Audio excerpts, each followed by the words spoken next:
Le téléphone sonna au milieu de la nuit, tirant Alexandre de son sommeil agité. C'était Pierre, son voisin du dessus. Paniqué, Alex. Viens vite. Mon Wi-Fi est mort et j'ai une urgence professionnelle. À peine 10 minutes plus tard. Alexandre, encore ensommeillé, se retrouvait dans l'appartement de Pierre, face à un ordinateur qui refusait de coopérer. Mais ce qui suivit transforma une simple aide technique en un aveu dévastateur qui ébranla toute sa vie. Alexandre, 25 ans, vivait seul dans un petit appartement à Montmartre, Paris. Étudiant en informatique le jour et freelance la nuit. Il menait une existence discrète, cachant son orientation sexuelle à sa famille conservatrice originaire de Provence. Ses parents, catholiques pratiquants, attendaient de lui un mariage traditionnel. Des enfants? Une vie normale. Pierre, 53 ans, était un avocat respecté. Veuf depuis 5 ans. Père de 2 enfants adultes qui vivaient à Lyon. Il avait toujours projeté l'image d'un homme stable, hétérosexuel, impliqué dans la communauté locale. Mais ce soir-là, alors qu'Alexandre pianotait sur le clavier pour relancer le routeur, Pierre posa une main tremblante sur son épaule. Merci d'être venu si vite. Alex. Tu sais, ce n'est pas vraiment le Wi-Fi qui m'inquiète. La voix de Pierre était basse, chargée d'une émotion contenue. Alexandre leva les yeux, surpris. Qu'est-ce que tu veux dire? Pierre s'assit sur le canapé, invitant Alexandre à le rejoindre. Depuis des mois, je t'observe. Tes allées et venues. Tes sourires polis dans l'escalier. Je ressens quelque chose pour toi. Quelque chose que je n'aurais jamais imaginé possible à mon âge. Le cœur d'Alexandre s'emballa. Était-ce une blague? Un piège? Mais le regard de Pierre était sincère. Vulnérable. Pour la première fois, Alexandre se sentit vu. Non pas comme un voisin serviable, mais comme un homme désirable. Ils parlèrent jusqu'à l'aube. Pierre raconta son mariage avec sa défunte épouse. Une union arrangée par les conventions sociales, où l'amour avait existé mais sans passion véritable. J'ai toujours refoulé ces sentiments, Alex. Pour ma famille. Ma carrière. Mais depuis que je t'ai rencontré, tout remonte à la surface. Alexandre, lui, avoua ses propres luttes, les appels hebdomadaires de sa mère lui rappelant de trouver une gentille fille. Les amis qui ignoraient son secret par peur du rejet. Pour la première fois, il se sentait compris. Mais au lever du soleil, la réalité frappa, Pierre était plus âgé. Veuf. Avec des enfants. Alexandre rentra chez lui, la tête en feu, se demandant si cette nuit n'était qu'un rêve fiévreux. Les jours suivants furent un tourbillon d'émotions. Alexandre évitait Pierre dans l'immeuble. Mais les messages arrivaient, on peut en parler? Finalement, il céda. Ils se retrouvèrent dans un café discret près de la Seine. Pierre insista, je ne veux pas te forcer. Mais je ne peux plus ignorer ça. Alexandre, attiré malgré lui par la maturité et la tendresse de Pierre, accepta un dîner. Ce fut le début d'une relation clandestine. Faite de rendez-vous volés. De promenades nocturnes dans les rues de Paris. Alexandre découvrait en Pierre un mentor. Un amant attentif. Mais aussi un homme tourmenté par la culpabilité. Pourtant, les fissures apparurent vite. La famille d'Alexandre planifiait une visite surprise. Sa mère, Marie, Une femme pieuse de 60 ans débarqua avec des sacs de produits provençaux, scrutant l'appartement d'un œil critique. Tu as l'air fatigué. Mon fils. Tu vois quelqu'un. Alexandre mentit, prétextant le travail. Mais lors d'un dîner familial, Pierre croisa leur chemin dans l'escalier. Bonjour. Voisin, lança-t-il avec un sourire forcé. Marie. Intuitive. Posa des questions, il est veuf. Ce pauvre homme? Il a l'air si seul. Alexandre sentit la sueur perler sur son front. Cette nuit-là, il confia à Pierre ses craintes, si ma famille l'apprend. Ils me renieront. Pierre hocha la tête. Mais ses yeux trahissaient une peur similaire pour ses propres enfants. La tension monta quand Alexandre reçut un appel de son père. Un retraité strict, ta mère dit que tu sembles distrait. Ne nous déçois pas. Fils. Alexandre raccrocha. Enragé contre le monde qui l'obligeait à cacher son bonheur naissant. Avec Pierre. Les moments intimes étaient doux, mais chargés de non-dits. Pierre avoua un soir, mes enfants me voient comme un pilier. Si je leur dis que j'aime un homme, ils penseront que leur mère n'était qu'une façade. Alexandre comprit, leur amour était une bombe à retardement. Pourtant, il choisit de continuer, ignorant les signes de craquement. Un soir, après une dispute sur la discrétion, Alexandre claqua la porte de Pierre.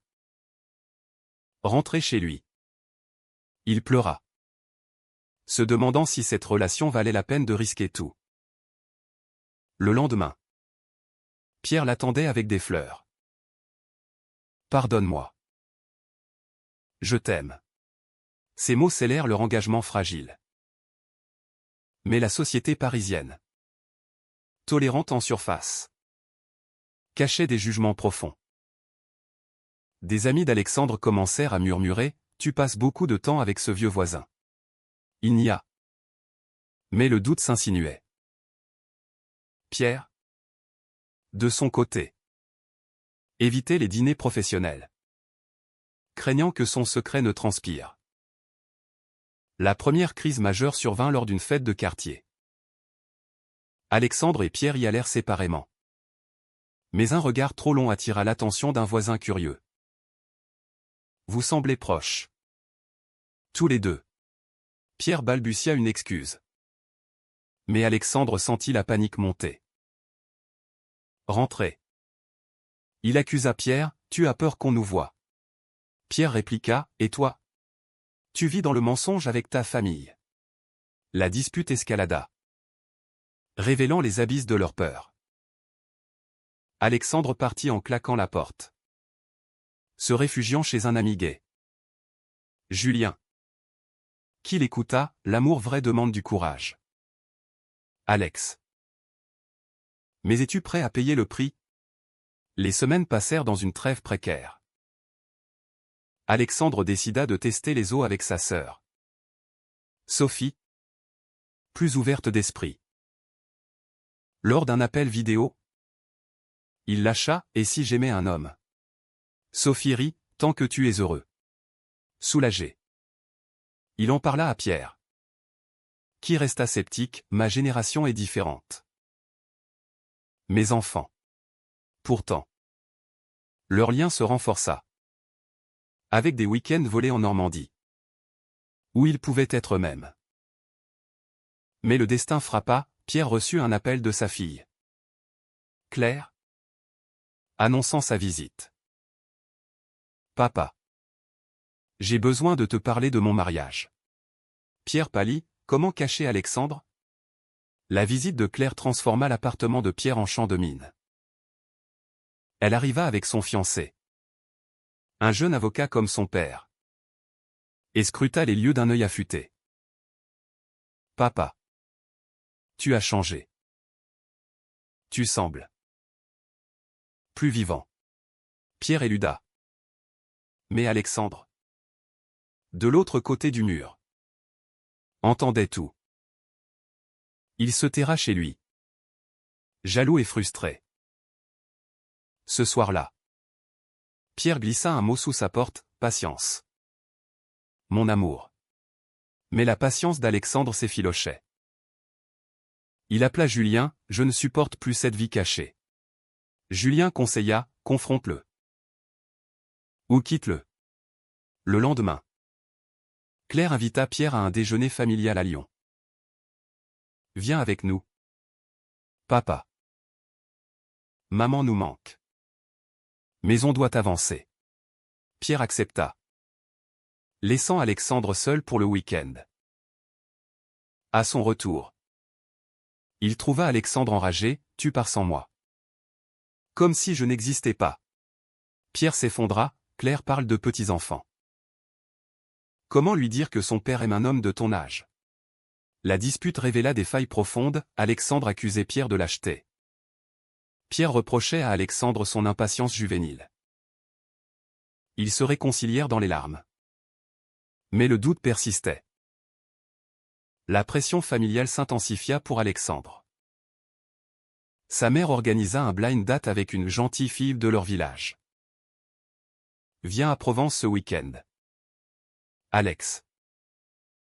Elle s'appelle Émilie.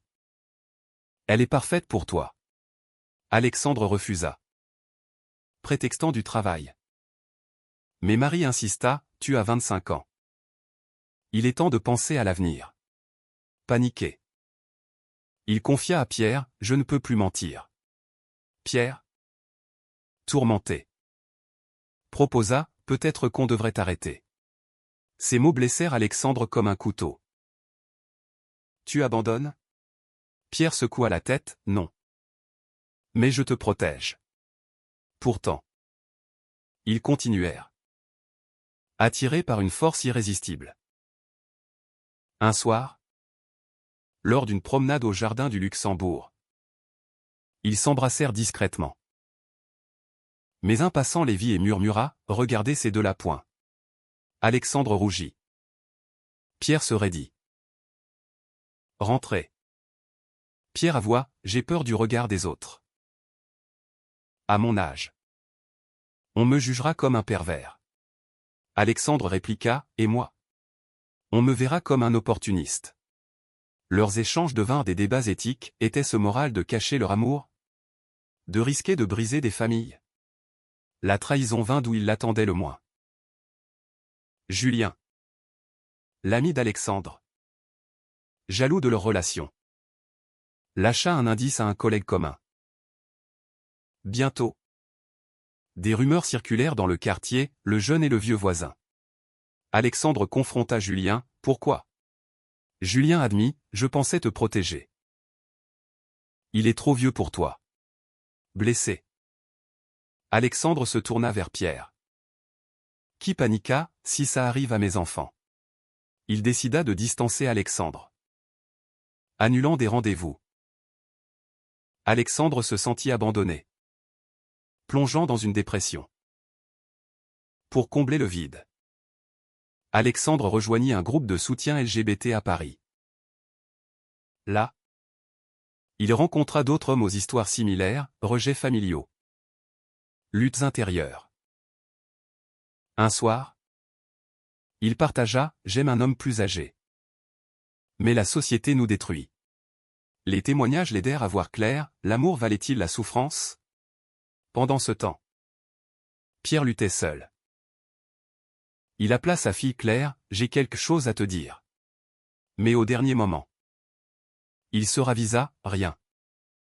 Juste que je t'aime. » Le point de rupture arriva lors d'une confrontation explosive.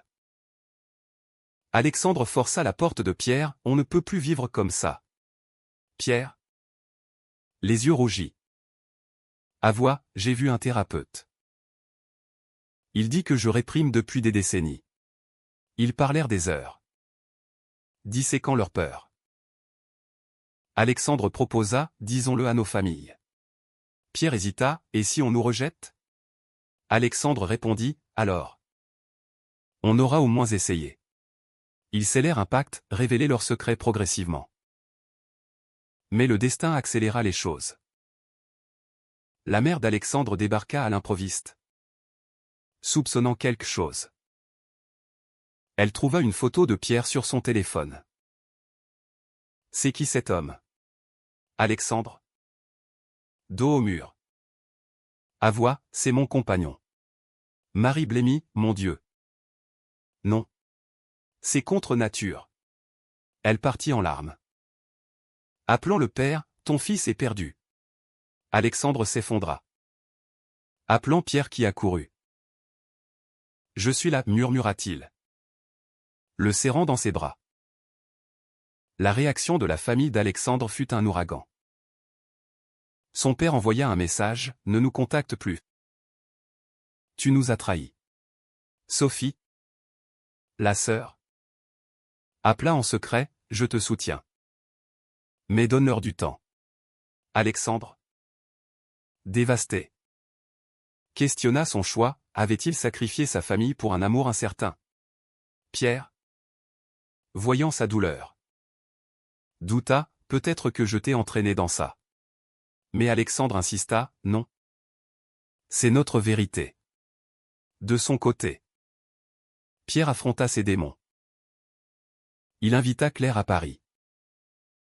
Fille, je dois te parler. Assis dans le salon, il lâcha, j'aime quelqu'un. Un homme. Claire, choquée, pleura, papa. Depuis quand? Et maman? Pierre expliqua, j'aimais ta mère. Mais pas comme ça. Claire partit furieuse, tu as menti toute notre vie. Son frère, informé, appela, c'est dégoûtant à ton âge. Pierre, brisé, se tourna vers Alexandre, j'ai tout perdu. Les semaines suivantes furent un enfer de silence et de regrets. Alexandre, rejeté par ses parents, se réfugiait dans le travail, évitant les appels. Pierre, isolé de ses enfants, errait comme un fantôme. Leur relation, autrefois passionnée, devint un refuge précaire, marqué par des disputes sur le prix à payer. Était-ce juste, se demandait Alexandre en fixant le plafond la nuit. Pierre, lui, consultait son thérapeute, j'ai sacrifié ma famille pour une illusion. Mais au fond, leur amour persistait. Un fil ténu dans la tempête. Une lueur d'espoir vint d'inattendu. Sophie contacta Alexandre, maman pleure tous les soirs. Mais papa commence à douter. Viens à Provence. Alexandre hésita. Mais Pierre l'encouragea, affronte-les. Il partit seul, le cœur battant. À la maison familiale, l'accueil fut froid. Marie, pourquoi nous faire ça? Alexandre expliqua, c'est qui je suis. Pierre m'aime vraiment. Son père grogna, un homme de 53 ans. C'est ridicule. Mais Sophie intervint, laissez-le parler. Alexandre raconta leur histoire. Les luttes, les joies.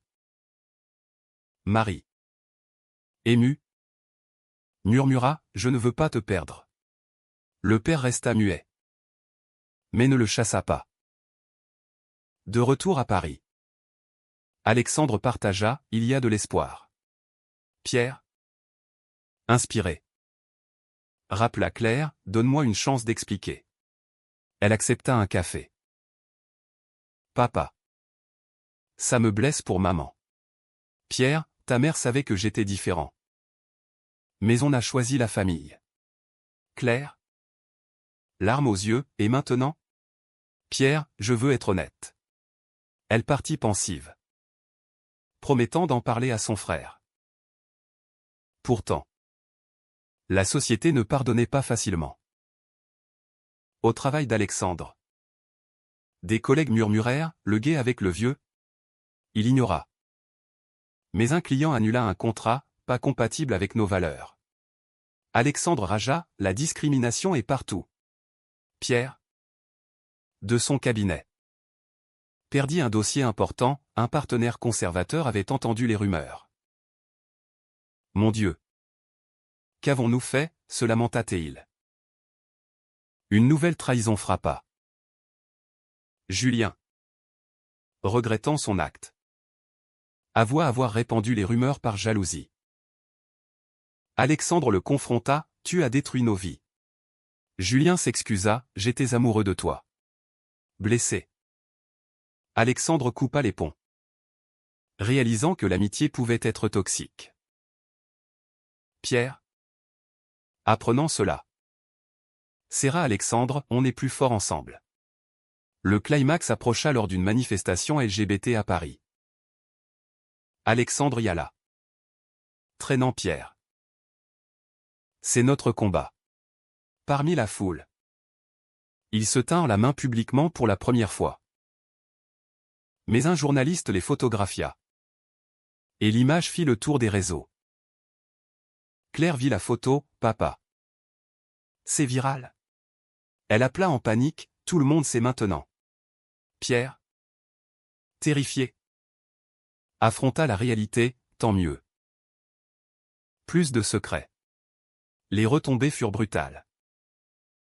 La famille de Pierre se divisa, Claire tenta de comprendre. Mais son frère coupa les contacts. Tu es une honte. Pour Alexandre. Ses parents appelèrent, on a vu la photo. Reviens. On discute. Mais le père ajouta, pas avec lui. Alexandre refusa, c'est tout ou rien. Marie pleura, d'accord. Amène-le. La rencontre fut tendue. À Provence, Pierre et Alexandre fascinent la famille. Marie, vous semblez heureux. Mais c'est dur à accepter. Le père, à ton âge. Pierre, c'est irresponsable. Pierre répondit, l'amour n'a pas d'âge. Sophie, soyez patient avec eux. La soirée se termina sur une trêve fragile. Avec des promesses de visite. De retour, leur relation évolua. Plus de cachotterie. Mais des défis quotidiens. Alexandre perdit des amis. Pierre des clients. Pourtant, ils trouvèrent du soutien, un groupe de couples mixtes en âge. Des thérapies de couple. On paie le prix. Mais on gagne la liberté, dit Alexandre un soir. Enlacé à Pierre sur le balcon. Regardant les lumières de Paris. Mais les doutes persistaient. Pierre reçut un email de son ex-beau-frère, « Tu salis la mémoire de ma sœur. » Il pleura, « Ai-je trahi mon passé ?» Alexandre le consola, « Non. Tu honores ta vérité. » Claire, progressivement, revint, « Je t'aime. Papa. Mais donne-moi du temps. » Son frère resta distant. Une perte douloureuse. Alexandre, lui, affronta ses propres démons. Un soir, il confia, « Et si on s'était trompé ?» Pierre, chaque choix a un coût. Mais je ne regrette pas. Leur amour, forgé dans le feu, devint plus résilient. Ils planifièrent un voyage en Italie. Symbole de renouveau. Le voyage en Italie fut une bouffée d'air. À Rome. Loin des jugements parisiens. Ils marchèrent main dans la main. Visitant le Colisée. Partageant des gelatis. Enfin libre, murmura Alexandre. Pierre sourit, mais la liberté a un prix. De retour, la réalité les rattrapa. Claire annonça son mariage. Invitant Pierre seul. Pas encore prêt pour ça. Pierre accepta. Mais Alexandre se sentit exclu, « Je suis ton ombre ?» Pierre, patience. Mais Alexandre explosa, « J'en ai marre de la patience. » La dispute culmina en une séparation temporaire. Alexandre partit chez Sophie à Provence. Cherchant du recul. Là, il discuta avec ses parents. Marie, on t'accepte. Mais c'est dur. Le père, pense à ton avenir. Avec lui. Pas d'enfant. Alexandre, l'amour suffit. Sophie, suis ton cœur. Revigoré. Il rentra. Trouvant Pierre effondré. Ne me quitte pas. Ils se réconcilièrent. Décidant de thérapie commune. Les mois passèrent. Marqués par des victoires petites. Claire invita Alexandre à un dîner, pour te connaître. Tendu. La soirée révéla des points communs, l'amour pour Pierre. Claire, je vois pourquoi il t'aime. Son frère. Absent. Envoya un message conciliant, peut-être un jour. Pour Alexandre. Ses parents visitèrent Paris. Rencontrant Pierre formellement. Traitez-le bien, dit le père à contre-cœur.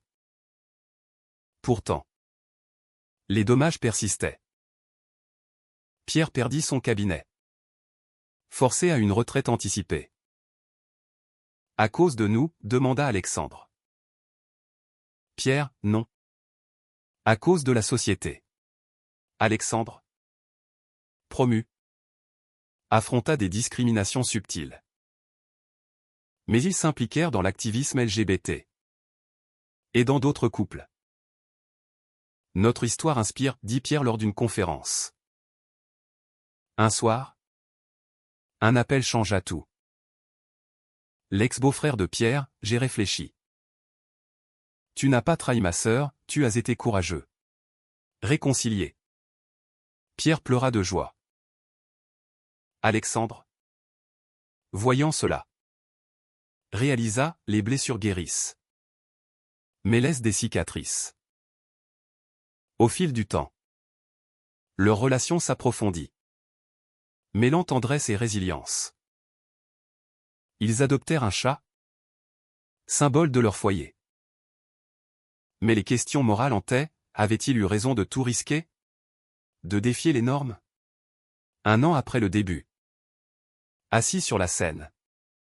Alexandre demanda, regrettes-tu? Pierre, jamais. Toi. Alexandre, non. Mais le prix fut élevé. Ils regardèrent le coucher de soleil. Conscients des choix controversés. Et vous? Lecteur. Pensez-vous que l'amour justifie tous les sacrifices? Même au prix de briser des familles et des vies?